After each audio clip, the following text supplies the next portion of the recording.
యోబు నడిచిన మార్గమే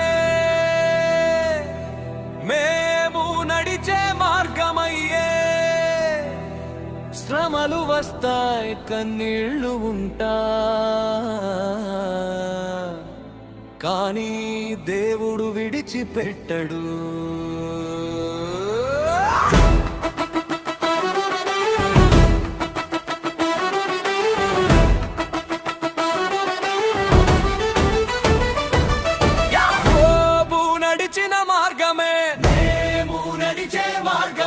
శ్రమలు వస్తాయి, కన్నీళ్లు ఉంటాయి, కానీ దేవుడు విడిచిపెట్టడు.